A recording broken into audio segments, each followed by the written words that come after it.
C'est à Fort Jaco que je vous retrouve cette semaine avec une thématique pour cette émission After. Les mariages, c'est un peu la période en ce moment. Donc on ira découvrir le travail du fleuriste du Fort Jaco. On fera une pause dans notre balade au Jaco, un restaurant qui nous promet un voyage en Italie. Mais avant ça, il est question de trouver une robe de mariée. Et on se rend tout de suite chez Alix Roman.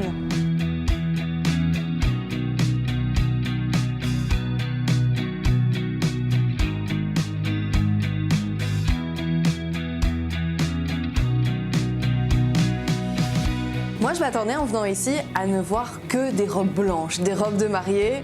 C'est pas vraiment ce que tu proposes. Eh ben en fait, pas du tout. C'est-à-dire que je fais de la robe de mariée, mais je fais aussi de la robe de soirée, du tailleur. Je fais beaucoup de soirées rallye, ce qui est très créatif et très amusant. Mais aussi, ça peut être des gens qui ont du mal à trouver de quoi s'habiller dans le commerce et qui ont des besoins spécifiques. Par exemple, ça peut être des gens qui ont des problèmes de dos, des problèmes de hanches et qui n'arrivent pas à s'habiller. Parce que toi, tu fais du sur-mesure. Parce que moi, je fais du sur-mesure. Comment ça se passe? J'arrive, je te dis, j'ai envie d'une robe bustier avec de la dentelle, telle et telle couleur, et puis on fait ça ensemble? Et je dessine en direct. En fait, j'ai posé beaucoup de questions sur donc, quelle occasion, comment vous voulez vous sentir dedans, est-ce que vous voulez quelque chose qui maintienne bien, qui soit très strict, confortable, ou super confort, fluide. Là, on va aussi s'interroger sur quelles couleurs on va utiliser, quelle matière on peut utiliser, quels petits détails on va pouvoir ajouter pour qu'on passe d'une robe belle à une robe waouh. Voilà, parce que le but du sur-mesure, c'est ça, c'est un investissement, mais le résultat, il faut qu'il soit là. Si je te demande quel est ton style de couture à toi, c'est compliqué, parce que moi je suis une éponge, c'est-à-dire que je vais absorber la personne, enfin ses idées, et savoir vraiment ce qu'elle veut et qui elle est, pour en faire une tenue. tu vas pas me dire qu'il n'y a pas une petite touche Alix Roman quand même C'est plus dans les détails, c'est-à-dire que je vais vraiment m'attarder sur donc votre mari il est japonais, mais vous voulez un mariage européen, bon, on va quand même mettre une petite touche de Japon discrète tout en restant européen. Et t'as appris à faire ça où toi? Alors, j'ai fait une école à Paris, et ensuite donc, j'ai monté ma société à Paris, et je faisais quasiment que du tailleur, parce que j'ai un côté un peu rigide. Non, ça se voit pas du tout. Mais le truc, c'est que j'ai aussi besoin de m'exprimer de manière un peu fun. C'est pour ça que je fais beaucoup de robes de soirée, avec du volant, de l'extravagance, beaucoup de couleurs. Et j'ai travaillé beaucoup en intérim. Donc dans différents secteurs, donc petite mode sympathique, dynamique, et j'ai travaillé aussi dans des grandes maisons où là l'univers était différent et on s'attardait beaucoup plus sur les détails. On parle de quoi? Grande maison Dior? On parle de Dior. Oh waouh, ok. Un peu. C'était de l'intérim, c'est pas non plus. Ouais, mais quand même, Alix. Voilà. Comment est-ce qu'on passe des modèles qui sont ici que toi tu dessines à cette création-là, par exemple? Alors, en fait, ça c'est deux métiers différents. C'est le stylisme, donc vraiment la création, quelle couleur on va mettre, quelle matière on va utiliser, le volume général de la robe. Et quand on passe au modèle, on va dire fini, là c'est vraiment plus un travail technique de modéliste. Donc c'est celui qui est capable de passer d'un croquis à un modèle en volume. Donc c'est deux métiers différents et en fait ils sont complémentaires, l'un ne va pas sans l'autre. J'aimerais bien parler du budget un peu, parce que quand on pense sur mesure, moi je t'avoue que j'ai un peu ce truc de ça va être hyper cher. Et c'est normal d'un autre côté, parce que c'est du temps. Je sais pas moi, cette robe-là ou cette tenue-là que tu es en train de confectionner, c'est combien d'heures de travail? On en est à peu près à 40. Et elle n'est pas finie. Et elle n'est pas finie. Si le budget c'est 250, compliqué. C'est compliqué. Ouais. Si pour 250, je peux faire un petit top en dentelle pour un mariage civil, ça fonctionne. Ouais. Mais c'est vrai que pour une tenue, à partir du moment où il y a tout un processus derrière, c'est pas juste un croquis et on passe au modèle final. Comment est-ce que tu imagines la suite pour toi, pour cet atelier boutique? Est-ce que tu vas continuer sur du sur-mesure ou est-ce que tu te projettes autrement? Alors, moi, je vais évidemment continuer le sur-mesure parce que c'est ça que j'aime, et rencontrer les gens et m'adapter à eux. Mais l'idée aussi, c'est de créer des robes de soirée on va dire en semi-prêt-à-porter, c'est-à-dire que le modèle serait existant pour avoir ce côté exclusif, mais plus abordable que le full sur-mesure. Allez, la robe de mariée, c'est fait. Maintenant, il est question de manger. Direction le Jaco.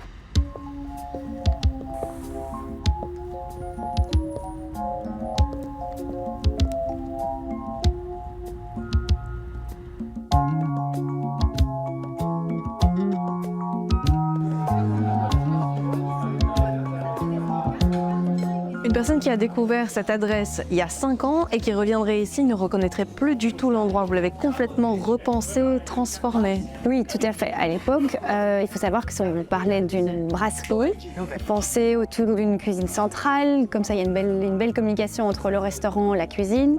Aujourd'hui, c'est véritablement un restaurant avec un bar, avec un espace traiteur, épicerie aussi, une terrasse, mais où les gens viennent vraiment profiter, déguster, retrouver l'Italie dans leur assiette. Et ici, plus principalement au niveau des Pouilles.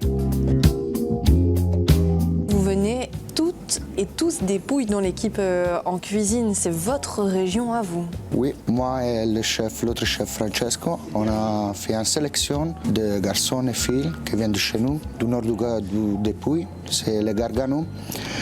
Et on a choisi notre équipe parce que ce sont des gens qui s'entendent bien à niveau de culture, à niveau de saveur. C'est notre force en fait, parce qu'on prend tout notre produit des Pouilles. On a quelqu'un qui chaque semaine est en charge de faire une sélection finie sur les produits qu'après nous envoie ici. Et pour nous, c'est beaucoup simple de travailler certains produits parce qu'ils sont déjà bons, très bons à la base. Aujourd'hui, vous avez mangé un rigatone avec un crème de potiron, du ragoût de veau, qu'elle est fait de 2 parties de veau. En fait, on a l'épaule, que c'est un peu plus juteux, et en même temps, on a mis la jus, que c'est beaucoup plus tendre comme partie. C'est simplement ça, on a pris des bons légumes avec de la bonne viande, on a mélangé un peu de vin blanc. De l'huile d'olive. De l'huile d'olive, évidemment, ça vient de chez nous. Chaque midi, on change, on propose un antipasto, un primo piatto, pour notre cliente fidèle et habituelle surtout. Si chaque jour vous changez la carte, qu'est-ce qui va vous inspirer pour les plats? On travaille toujours avec la saison, on est 2 chefs, caractère complètement différent, et l'humeur ça joue beaucoup. Quand il y a des journées avec beaucoup de gris, on aime beaucoup donner beaucoup de couleurs à notre assiette. Notre plus grande joie, c'est voir les clients sourire quand ils ont un plat bien coloré à table. On a aussi une petite particularité, le fait qu'on ait notre épicerie traiteur. En fait, durant l'après-midi, les gens qui viennent venir se mettre en terrasse ou bien même profiter au bar peuvent venir grignoter, demander une planchette de salaison avec un cocktail préparé par nos mixologistes, une lasagne, une cannelloni. Donc c'est vraiment, en fait, le but est d'accompagner le quartier ou les gens qui sont par ici tout au long de la journée, à partir de midi jusqu'au soir. Le fait de travailler comme ça avec la cuisine qui est ouverte sur la salle, est-ce que c'est stressant? On a l'habitude, depuis qu'on est arrivé en Belgique, de travailler en contact avec les clientes. Et on aime beaucoup aussi servir notre client, donc s'assurer que notre nourriture elle est bien expliquée et en même temps ils sont contents d'être, comment on dit, en contact avec les chefs. Oui, avec les chefs. Ça fait partie d'une expérience générale. En plus, aussi. ça ne nous stresse pas parce que je suis beaucoup à l'aise dans la cuisine par rapport à l'interview. Bah, c'est déjà fini, Dario.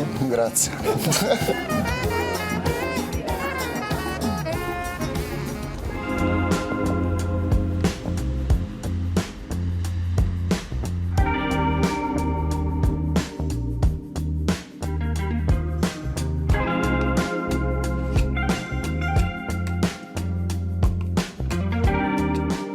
On rentre chez toi.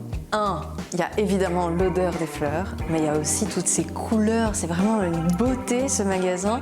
Un magasin que tu as voulu de proximité, j'ai l'impression. De proximité, sans prétention, très proche du client.